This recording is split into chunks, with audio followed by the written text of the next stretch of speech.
थे। तो दोस्तों यहां पर आपने पढ़ा होगा कि यहां पर प्रभु यीशु मसीह प्रार्थना के विषय में कह रहे हैं। प्रभु यीशु मसीह यहां 5वें वचन में कह रहे हैं, जब तू प्रार्थना करे तो कपटियों के समान ना हो, क्योंकि लोगों को दिखाने के लिए आराधनालयों और सड़कों के मोड़ों पर खड़े होकर प्रार्थना करना उनको अच्छा लगता है। मैं तुमसे सच कहता हूं कि वह अपना प्रतिफल पा चुके। परंतु जब तू प्रार्थना करे तो अपनी कोठरी में जा और द्वार बंद करके अपने पिता से जो गुप्त में है प्रार्थना कर, तब तेरा पिता जो गुप्त में देखता है तुझे प्रतिफल देगा। और 7वें वचन में कहते हैं, प्रार्थना करते समय अन्य जातियों के समान बकबक ना करो, क्योंकि वह समझते हैं कि उनके बहुत बोलने से उनकी सुनी जाएगी। तो यहां पर पहले प्रभु यीशु मसीह ने दान के विषय में बताया, अब प्रभु यीशु मसीह क्या कह रहे हैं? प्रार्थना के विषय में। तो जब हम प्रार्थना किसी के सामने बार बार करते हैं, अपने आप को धर्मी बनाने की कोशिश करते हैं, तो प्रभु यीशु मसीह ऐसे लोगों को क्या कह रहे हैं? कपटी, यानी धोखेबाज। ऐसे लोग अपने आप को धोखा दे रहे हैं, ऐसे लोग परमेश्वर को धोखा दे रहे हैं, जो अपने दिखाने के लिए लोगों के सामने क्या कर रहे हैं? प्रार्थनाएं कर रहे हैं, प्रार्थना कर रहे हैं, ताकि लोग उन्हें देखें और उन्हें धर्मी समझे। तो यहां पर प्रभु यीशु मसीह का जो कहना है कि जब तू प्रार्थना करना चाहता है तो अपनी कोठरी में जा और द्वार बंद कर, और जो पिता जो गुप्त में है उससे प्रार्थना कर, और जब तेरा पिता जो गुप्त में है देखता है। इससे क्या मतलब है? क्या अब हम चर्च जाना बंद कर दें? क्या हमें चर्चेज में नहीं जाना चाहिए? क्योंकि यहां पर तो प्रभु यीशु मसीह कह रहे हैं कि प्रार्थना करे तो कोई देखे नहीं तुम्हें, तुम कोठरी में चले जाओ, द्वार बंद कर लो। तो बहुत से लोग यहां पर कंफ्यूज हो जाते हैं। यहां पर प्रभु यीशु मसीह प्रार्थना करने के विषय में कह रहे हैं।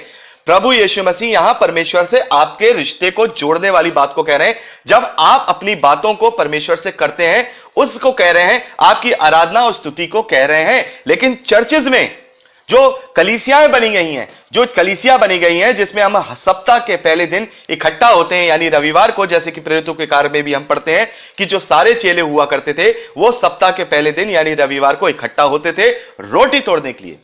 तो चर्चेस का जो बनाया गया, कलीसियाओं की जो संगति को बनाया गया, वो किस लिए बनाया गया? एक्चुअली यहां पर प्रार्थनाओं को करने के लिए कलीसियाओं में हम लोग इकट्ठे नहीं होते हैं।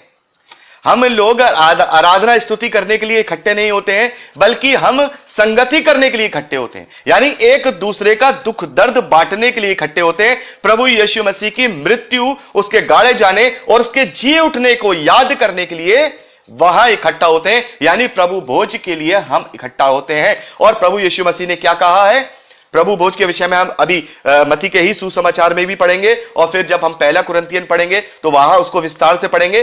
तो मैं आपको बताऊं, प्रभु यीशु मसीह ने कहा कि जब तुम मुझे याद करोगे, जब तुम मेरी स्मृति रखोगे, तब तुम ये चीज किया करना, आपस में संगति किया करना।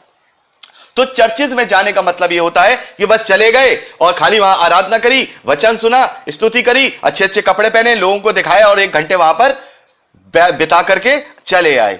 तो इसका मतलब ये नहीं कि हमने वहां प्रार्थना कर ली या हमने वहां आराधना कर ली, बिल्कुल नहीं। ये हमारी, जब तक हम अपनी पूरी कलीसिया से मिले जुले नहीं, उनसे संगति नहीं करें, एक दूसरे का तकलीफ दुख हाल को ना समझे, एक दूसरे की बातों को ना समझे, तब तक हमारा वहां जाना व्यर्थ है।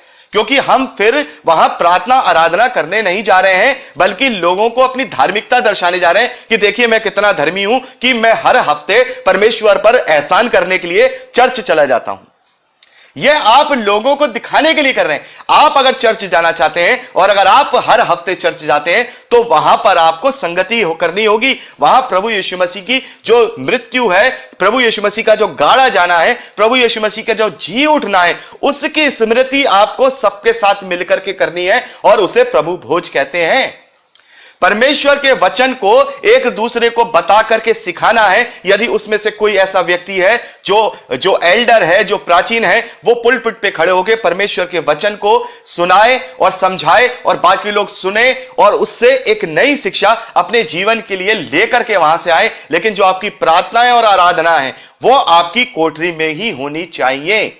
प्रभु यीशु मसीह का कहना यह है। इसका मतलब ये नहीं कि हम चर्च नहीं जाएंगे, लेकिन चर्च जाने का और चर्च में संगति करने का हमें जो जो मतलब है, हम जब प्रेरितों के कार्य पढ़ेंगे बहुत अच्छी तरह से हम समझ जाएंगे कि हमें चर्च कब जाना चाहिए, कौन से दिन चर्च लगना चाहिए, और चर्च का मतलब क्या है, कलीसिया में इकट्ठे होने का मतलब क्या है। ये सारी चीजें हम प्रेरितों के कार्य में जो चेले हैं, जो उन्होंने किए हैं, जब हम पढ़ेंगे तो वहां हम समझ जाएंगे। तो प्रभु यीशु मसीह का कहना है, यदि तू चर्च जाता है, यदि तू कलीसिया में जाता है, तो वहां पर अपनी धार्मिकता को दिखाने के लिए मत जा, बल्कि वहां तू एक दूसरे से संपर्क कर। जो वहां पर कोई परेशान है तो उसकी सुधि ले, उसकी अगर तू उसकी मदद कर सकता है तो उसकी मदद कर, और अगर उसकी मदद नहीं कर सकता तो उसके कंधे पे हाथ रख के उसके दुख में शोकित हो। क्योंकि प्रभु यीशु मसीह ने धन्य वचन में कहा है, मत्ती का सुसमाचार 5वां अध्याय और उसके दूसरे चौथे वचन में, धन्य है वे जो शोक करते हैं, तो उसके दुख में तकलीफ में उसका भागी बन और उससे सांत्वना दे, उसको समझा, एक दूसरे को धीरज दिया करो। पौलुस कहता है एक दूसरे को धीरज दिया करो, यह कह करके कि हमें जो अनंत महिमा मिलने वाली है, आज के दुख और तकलीफें उसके आगे कुछ भी नहीं है। हमें प्रभु यीशु मसीह बहुत जल्द बादलों में सवार होकर के लेने आने वाले हैं। इसलिए एक दूसरे को वहां क्या किया करें, एक दूसरे को हम ढांढस दिया करें, एक दूसरे के दुखों को शेयर किया करें, एक दूसरे की खुशियों को शेयर किया करें, एक दूसरे की प्रॉब्लम्स को शेयर किया करें। यह नहीं कि एक दूसरे चर्च गए और सोचा हम परमेश्वर के लिए गए। परमेश्वर का चर्च परमेश्वर का नहीं है, बल्कि वहां हम अपनी संगति करने जा रहे हैं। परमेश्वर चर्चेज में नहीं मिलता, परमेश्वर हमारे हृदय में मिलता है। पौलुस कहता है कि तुम पवित्र आत्मा का मंदिर हो। अब वेदी ढहा दी गई, अब परमेश्वर वेदियों पे नहीं बल्कि मनुष्यों के अंदर पाया जाता है पवित्र आत्मा के रूप में। तो हम वहां परमेश्वर को ढूंढने नहीं जाते, बल्कि परमेश्वर के स्वरूप में रचे गए अपने भाई बहनों से संगति करने के लिए जाते हैं। तो यहां पर प्रभु यीशु मसीह का कहना यही था। और 7वां वचन प्रभु यीशु मसीह, देखिए बहुत ही इंपॉर्टेंट है। 7वां वचन प्रभु यीशु मसीह कहते हैं कि प्रार्थना करते समय अन्य जातियों के समान बकबक ना करो, क्योंकि वे समझते हैं कि उनके बहुत बोलने से उनकी सुनी जाएगी।